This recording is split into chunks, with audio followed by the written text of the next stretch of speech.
He thought turning her away would be just another routine decision, but he had no idea he was about to insult the one person who made this place possible. Before we continue, where are you watching from? Drop your city or state in the comments below, and if you believe respect should never be based on appearance, stay with this story. The evening air carried a crisp chill as Hannah Brooks stepped up to the glass doors of the restaurant, her reflection faintly visible against the warm golden glow inside. A place where crystal glasses shimmered under soft lighting and tailored suits blended seamlessly with quiet laughter, yet she stood there in a simple navy cardigan, her hair loosely tied back, her presence unassuming in every possible way. And for a moment she didn't move, as if absorbing something deeper than the scene itself, something memory-like, something personal, before pushing the door open and stepping into the polished marble interior where the low hum of conversation softened just slightly, not enough to draw attention, but enough to signal that she did not belong, at least not in their eyes. And behind the host's stand, Ryan Clarke glanced up, his expression practiced, professional, but his eyes flickered with that quick calculation he had perfected over years in fine dining, measuring worth in seconds, categorizing people before they even spoke, and in that brief glance, Hannah had already been placed in the wrong column, his smile tightening just enough to lose its warmth as he stepped forward, posture straight, voice controlled. "Good evening. Do you have a reservation?" And she shook her head gently, her voice calm, almost soft. "No, I was hoping you might have a table available." And Ryan's gaze moved subtly again, scanning her outfit, her shoes, the absence of any visible markers of wealth. And though the dining room behind him clearly held empty tables waiting beneath dim chandeliers, he didn't even turn to check. "I'm sorry, we're fully booked tonight," he said, the words smooth but final, and a nearby couple paused mid-conversation, just for a second, drawn by something in his tone, something sharper than necessary. Hannah nodded once, absorbing the response without protest, but her eyes drifted past him into the restaurant, lingering not on the guests, not on the decor, but on the walls themselves, as if recognizing something invisible to everyone else. And for a brief second, something almost like a memory flickered across her face before it disappeared, replaced by quiet composure. "I understand," she said, though her voice carried no disappointment, only a steady calm that Ryan mistook for resignation, and he gave a short nod, already shifting his attention away as if the interaction had ended. But it hadn't.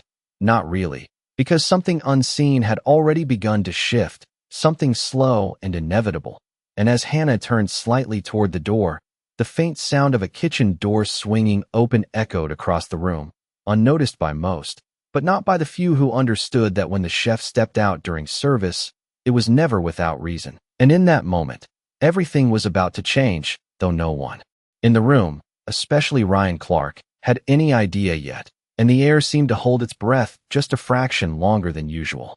The soft swing of the kitchen door cut quietly through the air, but it was enough to shift something unseen, a subtle break in the rhythm of the evening that only a few noticed, and among them was Ryan Clarke, who instinctively glanced toward the back of the restaurant with a flicker of irritation crossing his face because the head chef did not leave the kitchen during peak dinner service, not unless something required immediate attention. And certainly not for something as trivial as a guest.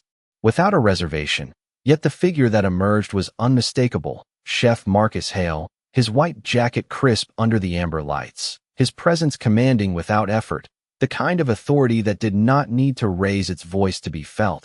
And conversations nearest to the open kitchen softened as he stepped onto the dining floor, his eyes scanning the room with quiet precision, not hurried, not distracted, but searching, as if drawn by something specific.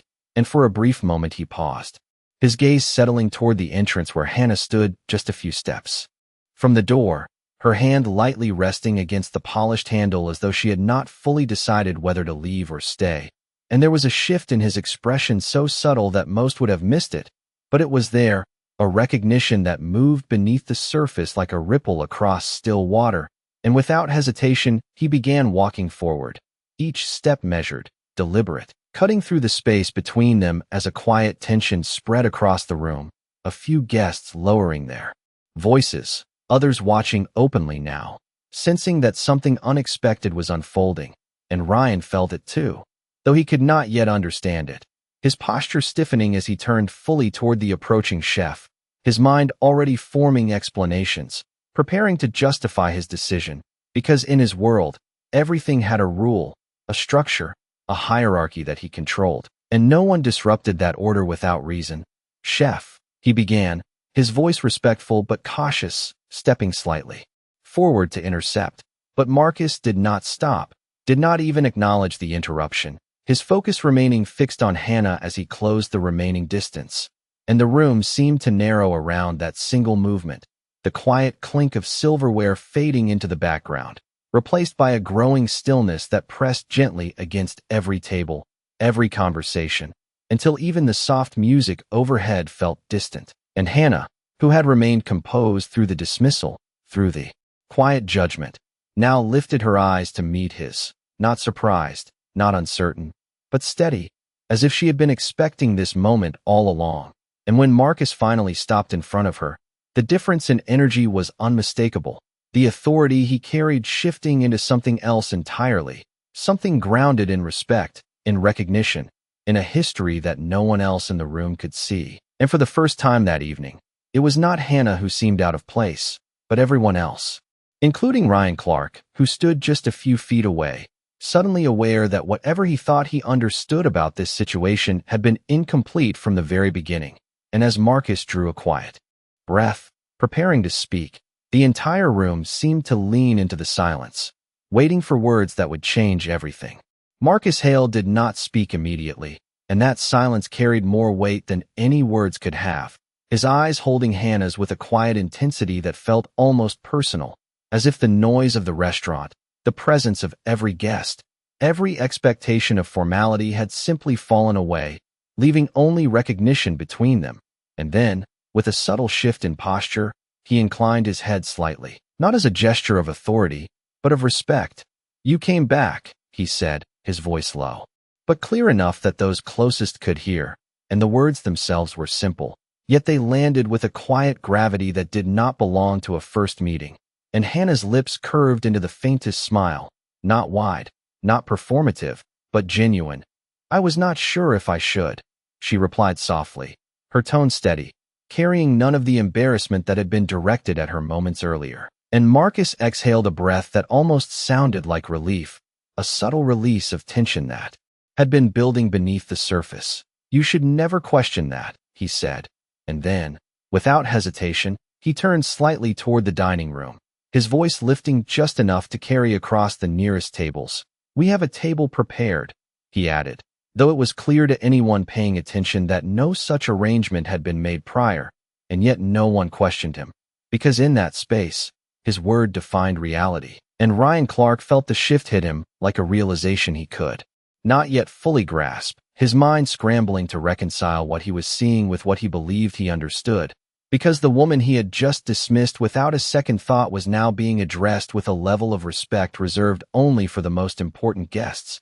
And something in Marcus's tone made it clear that this was not a courtesy, not a performance, but something rooted deeper, something earned long before this moment. "Chef, I was not aware," Ryan began, stepping forward again, his voice tighter now, less certain, but Marcus raised a hand slightly, not abruptly, not aggressively, just enough to pause him, and the gesture alone was enough to silence any further explanation. "I know," Marcus said calmly, without looking at him, and those two words held no anger, no accusation, but they carried a quiet finality that left no room for defense. And then he turned his full attention back to Hannah, his expression softening in a way that felt almost protective. "Please," he said, gesturing toward the interior of the restaurant, "allow me." And he stepped aside, giving her space to move forward first, reversing the very dynamic that had played out minutes earlier. And as Hannah took a step past him, the room seemed to shift again, the same eyes that had glanced at her with quiet judgment now following her with something entirely different, curiosity, uncertainty, even a hint of respect that had not existed before. And the marble floor echoed softly beneath her steps as she walked deeper into the dining room, not hurried, not hesitant, but with the same quiet composure she had carried from the moment she entered.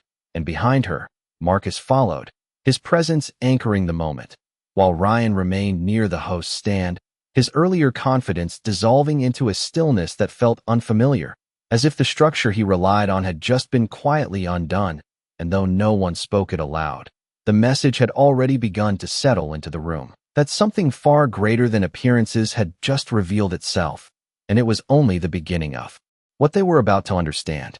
The deeper Hannah walked into the dining room, the more the atmosphere seemed to shift around her, not dramatically, not in a way that anyone could openly acknowledge, but subtly, like a current beneath still water, and Marcus remained just half a step behind, not leading her like a guest, but accompanying her like someone whose presence mattered beyond protocol, his attention fixed not on the room, not on the staff who now moved more carefully than before, but entirely on her, as though the evening had quietly reoriented itself around her arrival, and they stopped at a table near the center of the room, one that had not been set moments ago, but now stood. Perfectly arranged, white linen smooth, glassware aligned with precision, a silent testament to how quickly things could change when the right person was recognized, and Marcus gently pulled out the chair for her, a gesture so deliberate, so respectful, that it caused a ripple of quiet reactions from those watching. Because this was not how he treated just any guest. This was something different, something personal, and as Hannah sat down, her posture calm, her expression composed, she let her eyes travel briefly across the room again. But this time the look was not one of quiet reflection. It was something deeper, something almost evaluative, as if she were seeing the space not as it appeared tonight, but as it had once been, and Marcus noticed, of course he did, because he had seen that same look years ago, though under very different circumstances. It has changed, she said softly, her voice barely above a whisper. Yet it carried a weight that made Marcus nod immediately. Yes, he replied, his tone measured, respectful, but not in the ways that matter most.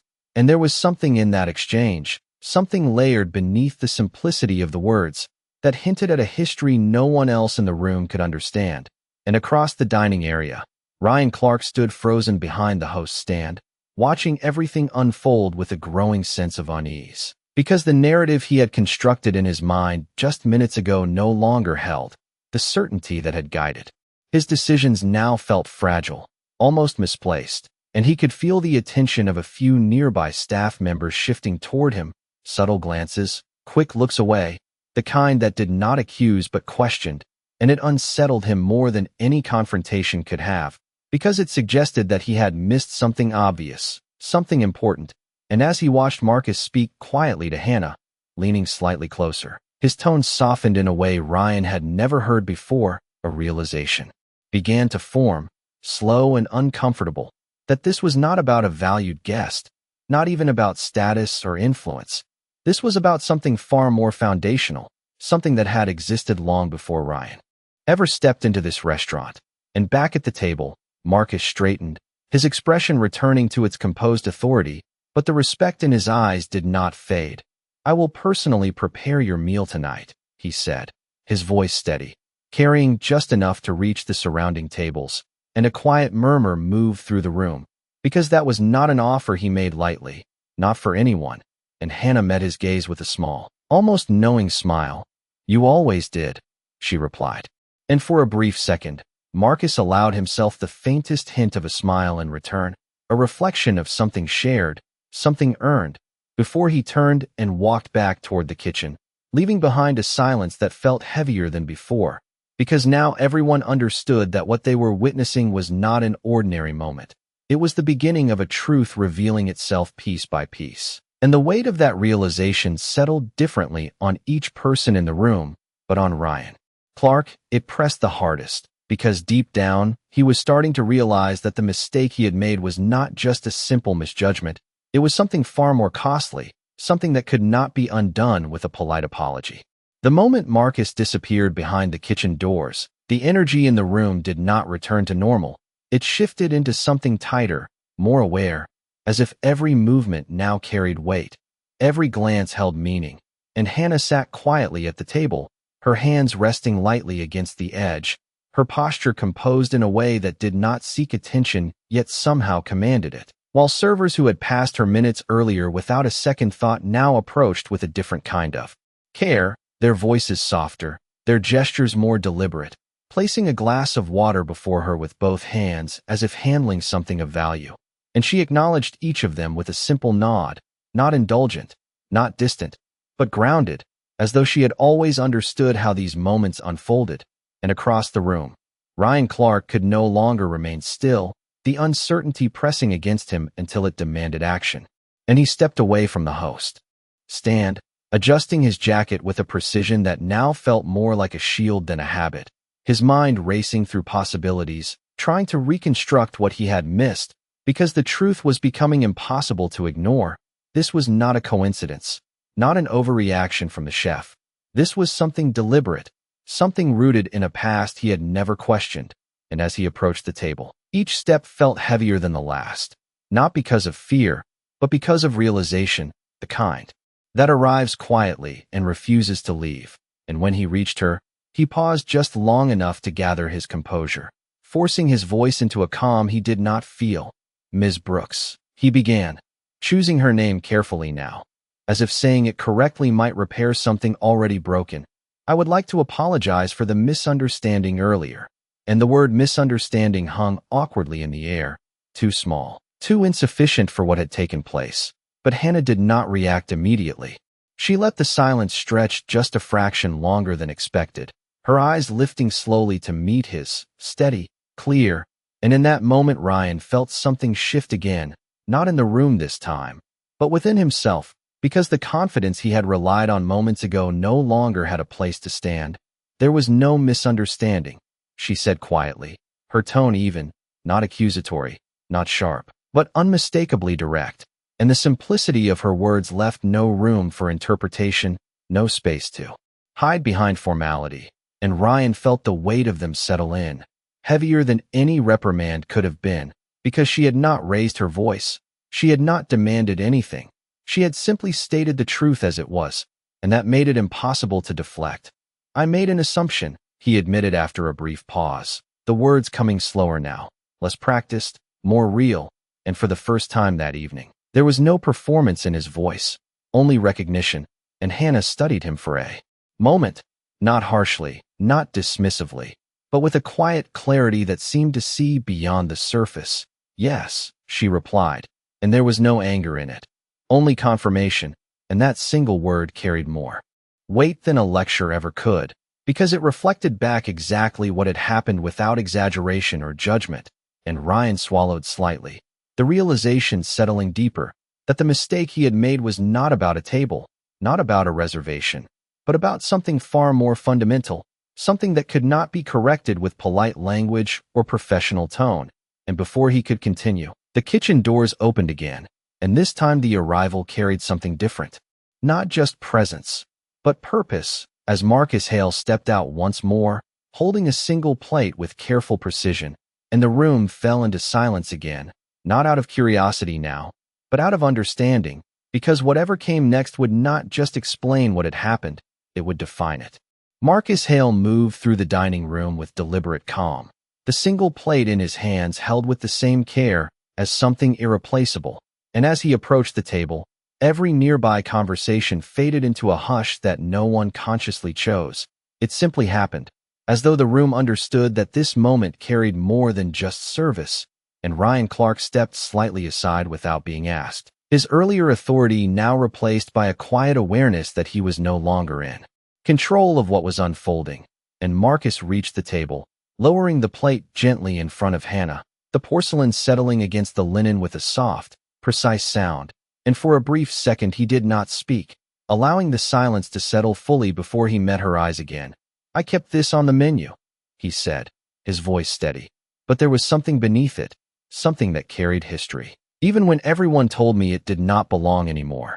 And Hannah looked down at the dish, her expression softening in a way that had not appeared before, a recognition that was deeper than memory, as if the years between then and now had folded into that single moment. "You did more than keep it," she replied quietly, her fingers resting lightly near the edge of the plate without touching it. "You understood why it mattered."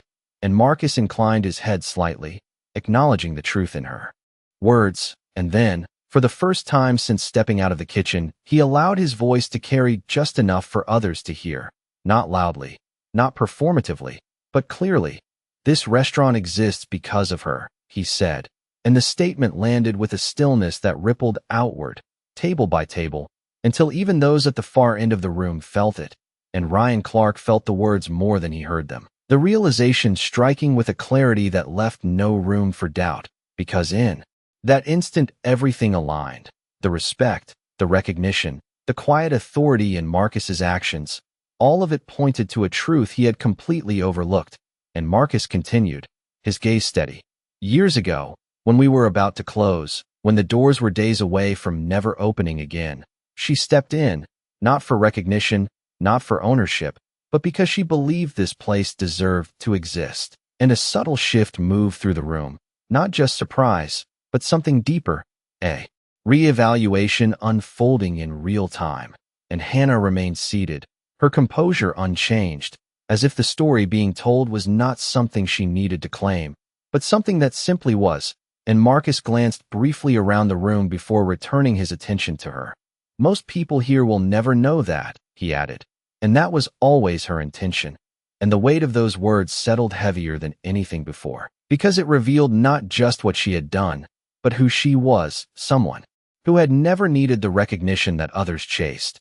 And Ryan felt the full weight of his earlier assumption pressed down on him, not as embarrassment alone, but as understanding, the kind that does not disappear once it arrives. And the room remained still, not because it was told to be, but because no one felt the need to break the moment. And Hannah finally lifted her gaze from the plate, meeting Marcus's eyes once more with a quiet gratitude that needed no words. And in that silence, the truth stood clearly, that everything in that space, every light, every table, every moment of elegance, had been touched by a person they had almost turned away, and that realization settled differently on each person present. But for Ryan Clarke, it marked the exact point where everything he thought he understood about value, about presence, about worth, began to change. The silence that followed did not feel empty. It felt full, heavy with understanding that had arrived too late for some and exactly on time for others. And Hannah finally lifted the fork, her movements calm and unhurried, as though the weight of the moment had not altered her at all. And perhaps it had not, because this was never about proving anything. It was about revealing what had always been there. And as she tasted the dish, her expression softened just slightly, a quiet acknowledgement that did not need to be spoken. And Marcus watched closely, not with anxiety, but with a kind of respect that bordered on reverence, as if her reaction mattered more than any critic, any review, any recognition the restaurant had ever received.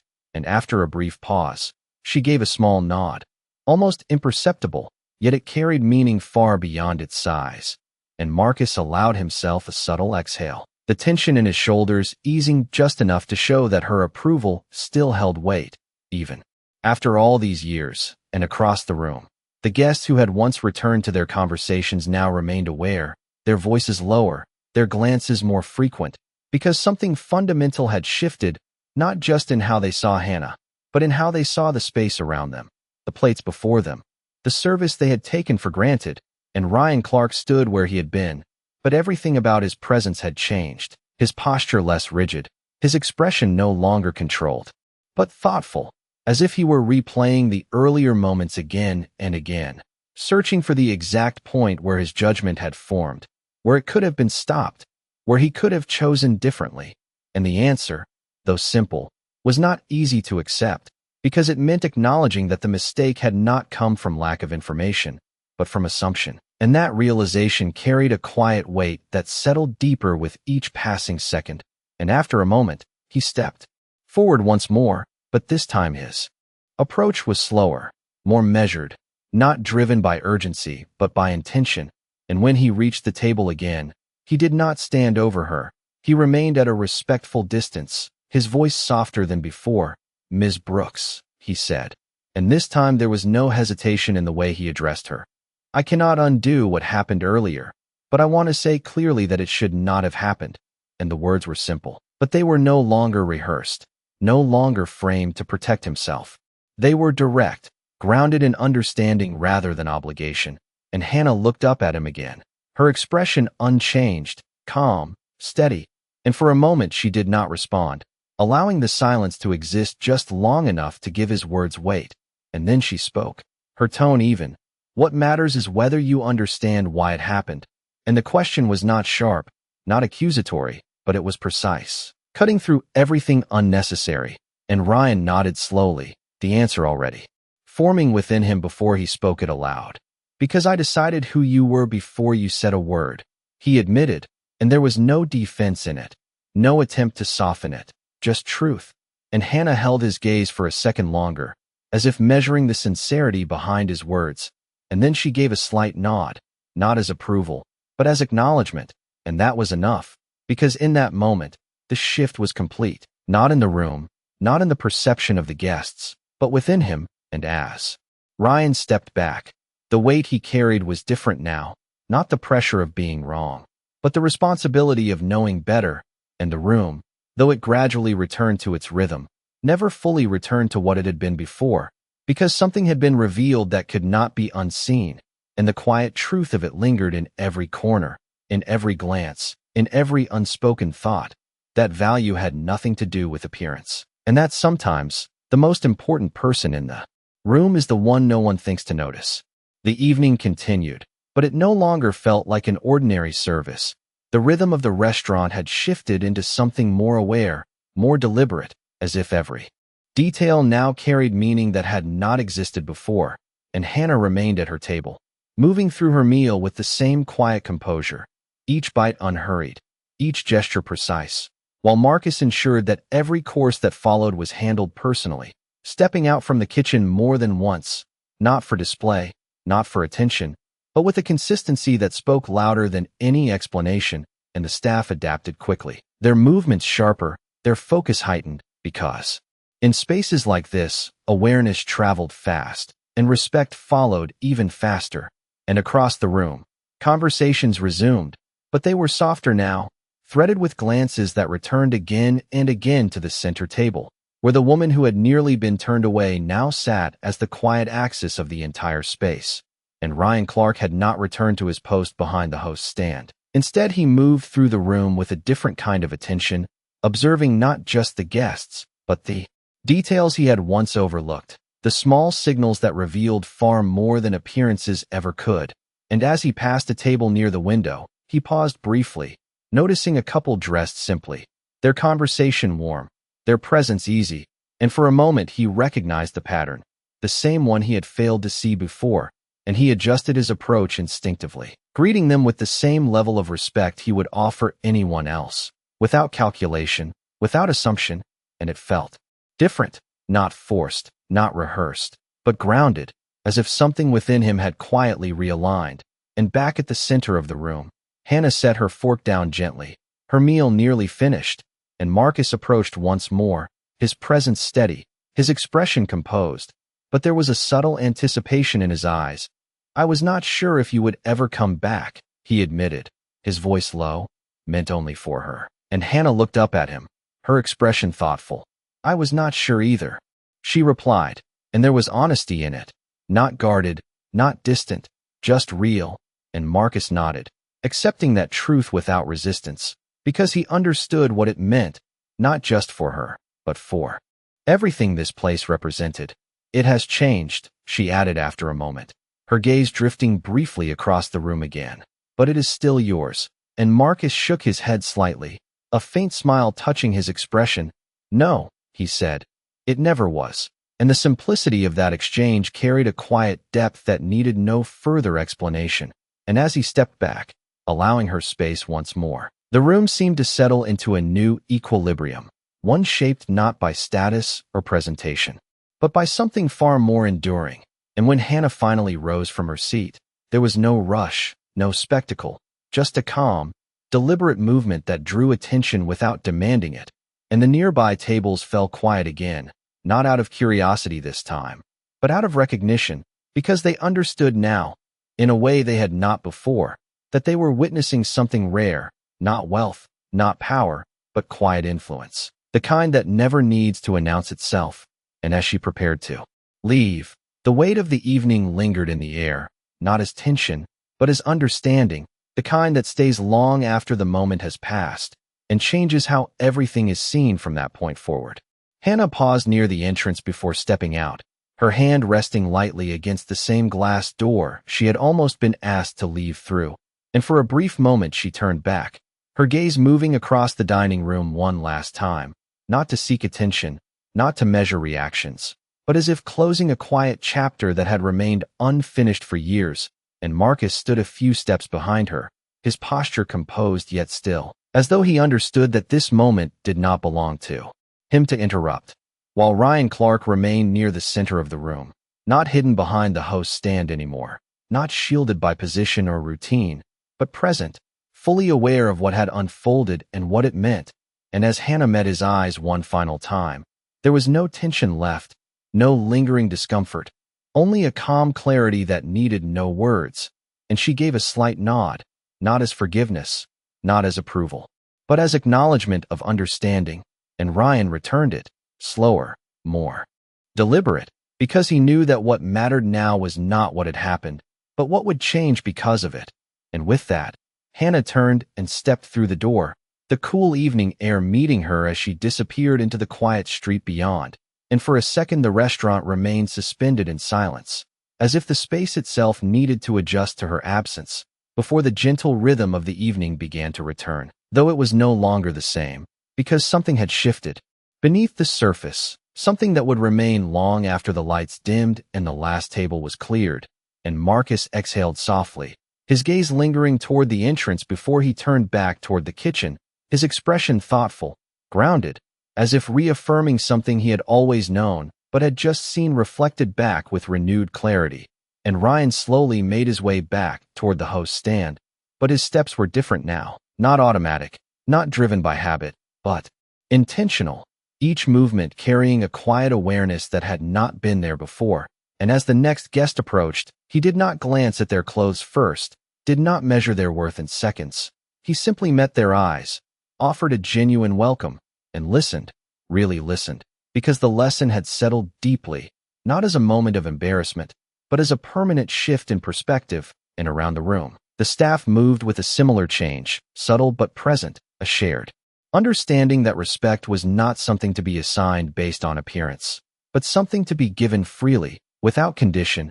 And though no one spoke about it openly, the story of that evening would remain, carried in small changes, in different choices, in the quiet way people were treated from that point forward.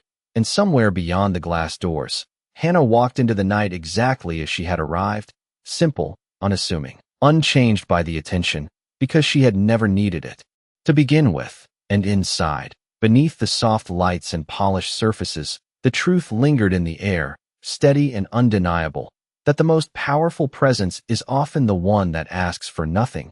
And that night, without raising her voice or demanding recognition, she reminded an entire room what dignity looks like.